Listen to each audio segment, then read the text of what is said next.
เพิ่นเบ้าว่าสิหายนะคือถามเพิ่นว่าเพิ่นหายเพิ่นว่าหายเพิ่นว่าหมอหั่นนะเพิ่นว่าให้นอนใส่ยาอยู่นี่แหละหายแต่หายซาแน่เพิ่นว่าเนาะคืออาจารย์บ้านของแพทย์หมอนี่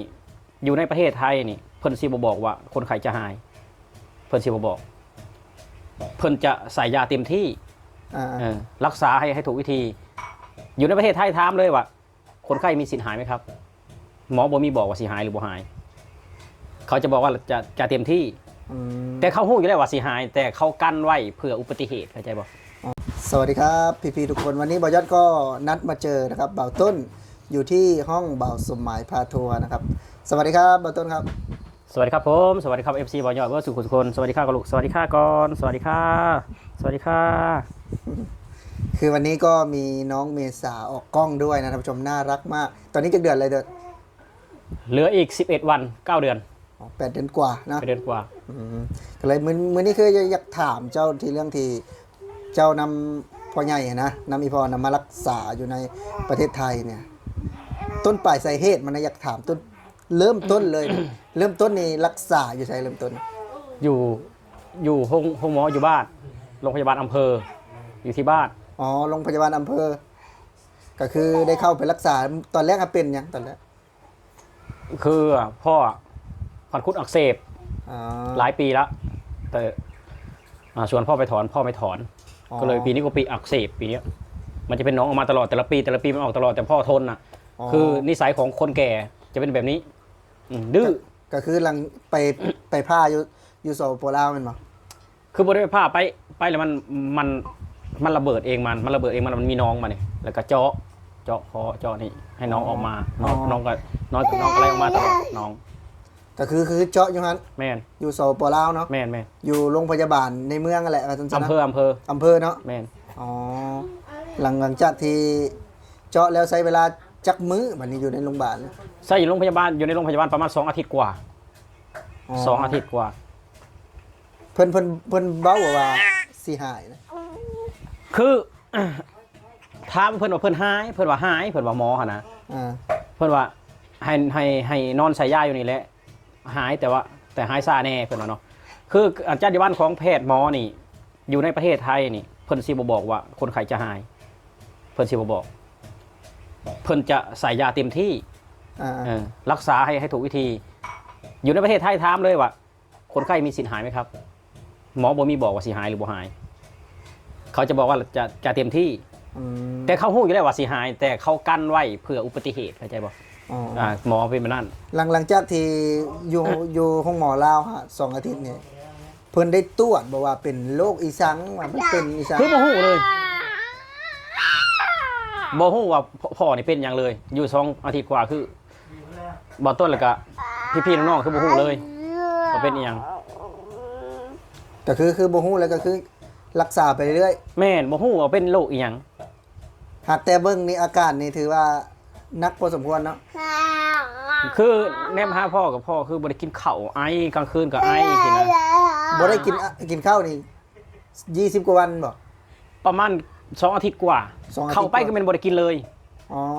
เข้าไปบ่ได้กินเลยเนาะเข้าไปมื้อแรกพ่อกินข้าวบ่ได้กินน้ำได้บ่ถามกินน้ำได้อันนี้คืออยากให้พ่อแห้งๆเนาะก็ซื้อแบนให้พ่อจิ๊บหลังจากกินแบนแล้วก็มันก็ระเบิดแก้มไข่มันระเบิดทีนี้หมอเลยเจาะ2 รูนี่เจาะ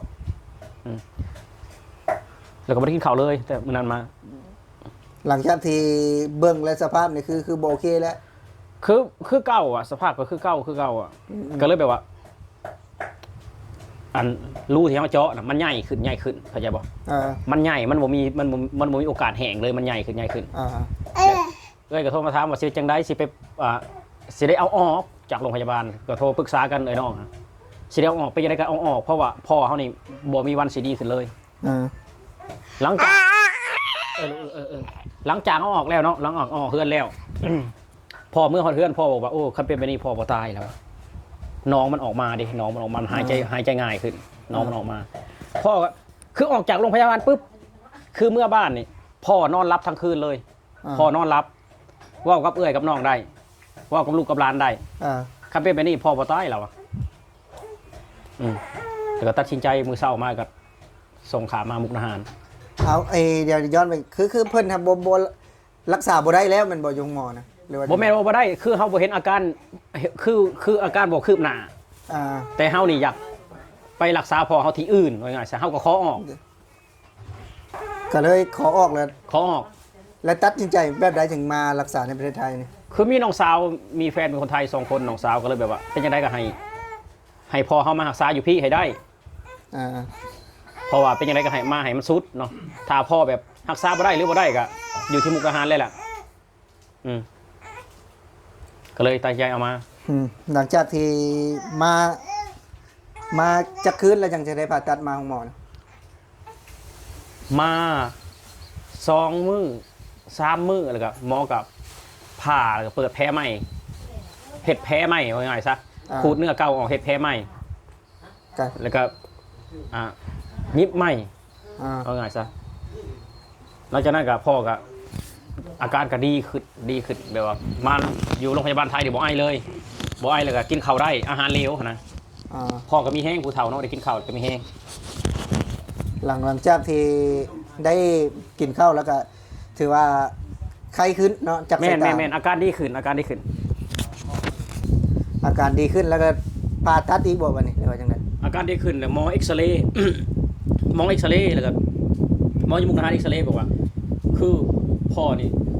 ปอดติดเชื้อ อ๋อ ก็เลยแบบว่าเพิ่นสิส่งโตไปอุบล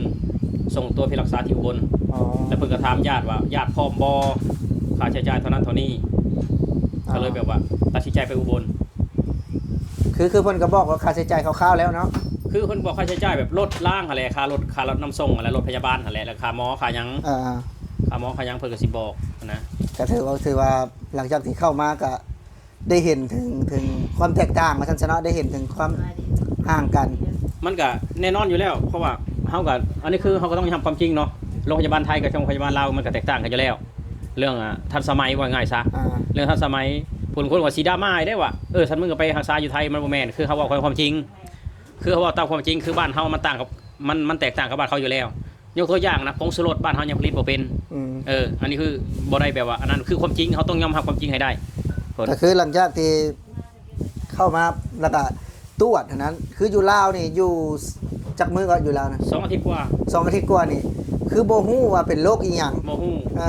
หลังจากที่มาไทยนี่2 วันฮู้เลยว่าเป็นโรคอีหยังเนาะ แม่น อืม คือพันธุ์อักเสบเนาะหลักฟันอักเสบ อ่า แล้วก็ปอดติดเชื้อ อ่า นั่นปอดติดเชื้อวัณโรค อ๋อ พอเป็นวัณโรค ก็คือแบบว่ามา2 วันฮู้อยู่พุ่นน่ะ2 อาทิตย์ก็ยังบ่ฮู้อยู่ คือโรงพยาบาลไทยนี่เป็นพยาธิเหี่ยวกับอีหยังเป็นโรคอีหยังเพิ่นก็จะบอกชัดเจนนะว่าเป็นโรคอีหยังนะ มีการตรวจเนาะ ก่อนสิผ่าต้องผ่าตัดเพิ่นก็ต้องปรึกษาญาติ อืม ปรึกษาญาติพร้อมบ่ต้องมีเซ็นมีหยังเรียบร้อยแต่ว่าอยู่โรงพยาบาลที่พ่อรักษาหั่นเวลาเขาสิผ่าพ่อหั่นอันนี้คือยังแปลกอยู่นะเพิ่นให้ญาติออกหมด อ่า เวลาสิคุยกับพ่อว่าเจ้าที่ได้ผ่าตัดผ่าทึดนั่นเด้อเขาให้ญาติออกหมด อืม เป็นหยังคือเป็นอันนี้คือก็ได้งงนะ ก็ยั คืองงนะคือเป็นหยังคืองงคือคนป่วยนะคือคนป่วยนะประสาทหับหูประสาทความคิดเนี่ยเขายังบ่ทันเขาซ่าเขาจะบอกคนป่วยอ่ะ อ่า คือโรงพยาบาลไทยเนี่ยเฮาสิรักษาเฮาสิผ่าตัดหรือเฮาเช่นหยังนี่ต้องปรึกษาญาติหมอน่ะต้องปรึกษาญาติใครเป็นคนแบบว่ารับผิดชอบเขาต้องปรึกษาญาติก่อนสิผ่าตัดญาติก็ต้องเซ็นแต่อันนี้คือเขาบอกกับพ่อมีแต่พ่อฮู้จักว่าเขาสิเจาะเด้อลูกบ่ฮู้จัก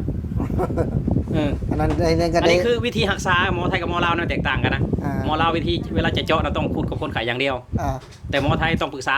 ลูกปรึกษาเมียปรึกษาครอบครัวก่อน อ๋อ ปฏิถาม อันนี้คือความแตก แล้ว ต่าง แล้วหลังจากที่ไปเอ็กซเรย์แล้วฮู้แล้วก็คือส่งตัวไปไสก็ไปไส อุบ ก็ ล ห้องหมออุบลเนาะ แม่น ก็คือหลังจากมาห้องหมออุบลนี่แล้วเพิ่นได้เฮ็ดยังไงมาห้องหมออุบล มาหมออุบลเนี่ยเพิ่นเจาะเอาน้องออกจากปอด อ๋อ เพิ่นทำแผลคอใหม่ อ่า เอ็กซเรย์ใหม่เข่าก็คือกินเช้าเที่ยงเย็น ตอนนี้เข่าอ่ะ ก็คือหลังจากที่ผ่าตัดครบถ้วนแล้วเนาะตอนนี้ แม่น แม่นบ่อาการเป็นอะไรตอนนี้ คืออาการพอถามความรู้สึกของพ่อนะถามว่านี่เอาความรู้สึกตอนอยู่ลาวกับตอนอยู่ไทยเป็นยังไงพ่อคันตอนอยู่ลาวนะพ่อว่า สิบ่เห็นหน้าลูกแล้วสิไปแล้ว อ๋อ แต่ตอนนี้เจ้ารู้สึกเป็นยังไงรอดแล้วเหรอวะรอดแล้วอยู่กับลูกแล้วเหรอวะ อ๋อก็คืออันนี้เราบ่ คือ จาก เราเอง จากแบบว่าความรู้สึกเราในทางกายเราเนาะ ดีแล้วเราว่าดีเลยเราว่าเพราะว่าข้าวน้ำก็กินเต็มที่นะแล้วก็นอนก็นอนอิ่มนะ หลังจากที่มาก็มีถือว่าดีขึ้นเนาะ แม่นดีขึ้นคือว่าอาการดีคือ85%แล้วตอนนี้อาการรอดโอกาสรอดว่าไงซะ ถือว่า 85%แล้วเนาะ แม่น แล้วก็หลังจากแต่มื้อนั้นมามื้อนี้จังมื้อแล้วอยู่โรงหมอน สิประมาณ8มื้อนี่วะประมาณ8มื้อนี่แหละ อืม เพออยู่บนก็5มื้อนี่เลยอยู่บนก็5มื้อนี้แล้วอยู่มุกดาหารอีกประมาณ3มื้อ แล้วอีกจักมื้อบัดนี้จะได้กลับพุ่น ก็ยังบ่ฮู้เพราะว่าเพิ่นผ่าอีกก็รอแพ้ห้องแพ้หายหั่นแหละ อ๋อก็คือแบบว่ารักษาให้หายค่อยกลับอันนี้บ่ แน่นอน อืม ก็คือปอดน้องอยู่ในปอดเพิ่นกำลังเอาออกอยู่ตอนนี้ คือเอาสายเนี่ยแทงเข้าไปในปอดแล้วก็ให้น้องน้ำออกมาใส่ขวดอยู่นอก อ๋อ ใส่ระบบลมให้ลมดันน้องออกมาจากปอด อ๋อ อืม อ๋อในความล้ำหน้าล้ำสมัยน้อยตัว แม่น อืม ออกมาจากปอดน้องก็สิออกมาใส่ขวดตลอดใส่เปิบใส่ตลอด อันนี้คือความรู้สึกเนาะจากการที่แบบว่าเฮาแบบว่าย่ำแย่ถือว่าแบบว่าบ่ทรงสิรอดแล้วว่าซั่นซะ บ่ต้องสิรอคือคนในหมู่บ้านนะว่าไปแล้ว อ่า บ่มีไผบอกว่าการันตีว่าสิอยู่ดอกไปแล้วคนบ่เหลือแล้ว อ่า คืออาการบ้านเฮาอาการเป็นสุดได้สำนึงเนาะคือบ้านเฮาคือคนบ่มีเงินแน่หั้นนะ อ่า คือคนบ่มีเงินสุดได้สำนึงก็ปล่อยให้การไปเอาง่ายๆซะปล่อยให้การเสียชีวิต คันเว้าก็คือบ้านเฮาอ่ะคันเว้าคือหมู่ว่าหมอลาวมีบ่มันก็มีมันก็ไก่อ่ะสมมุติว่าเจริญถามว่าเวียงมันก็ทันสมัยอยู่แต่ว่ามันบ้านเจ้ากับเวียงกับมาไทยมันก็ดีกว่ามันไกลกว่ามันบ่ ถามว่าท่านสมัยบ่เวียงกับถ้าเทียบกับประเทศไทยมันสู้บนบ่ได้นะ สู้บนบ่ได้นะ เจริญอยู่เจริญแบบลาวหั่นน่ะก็ได้เข้าใจบ่ อ่า คือคนรวยอยู่คือหมู่บ้านเฮามีคนรวยฮะรวยแบบบ้านเฮาอ่ะ อ่า มันต่างกับคนบ่ได้รวยคืออยู่กรุงเทพ มันต่าง คือโรงพยาบาลอุบลนี่เป็นโรงพยาบาลติดอันดับของประเทศนะโรงพยาบาลใหญ่นะ อ่า โรงพยาบาลใหญ่หมอทันสมัยนะเครื่องไม้เครื่องมือบ่ธรรมดานะเนาะ ก็ถือว่าโอเคเนาะได้ แม่ มาน แม่น เอาหลังจากที่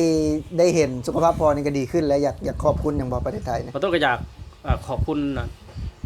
FC ไทยทุกๆคนเนาะที่ส่งกำลังใจให้พอบ่ต้น แล้วก็ส่งให้กำลังใจให้บ่ต้นคือส่งกำลังใจให้หลายนะคือคนลาวนี่คือบ่ต้นเอาลงเพจลงหยังคือคนลาวส่งกำลังใจให้บ่มีหน่อยนะ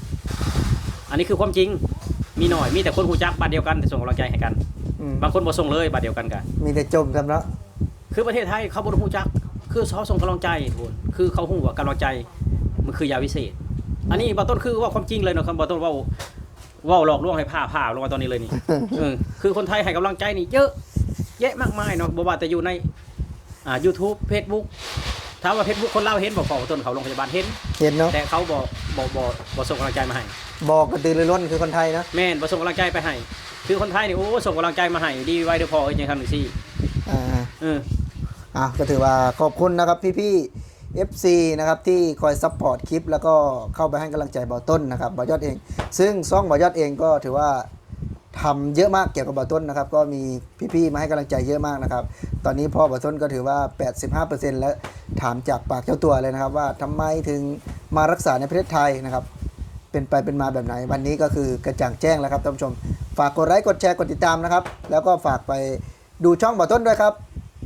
บ่าวต้น Channel นะครับสำหรับคลิปนี้ EP นี้สวัสดีครับบ่าวต้นครับ สวัสดีครับผม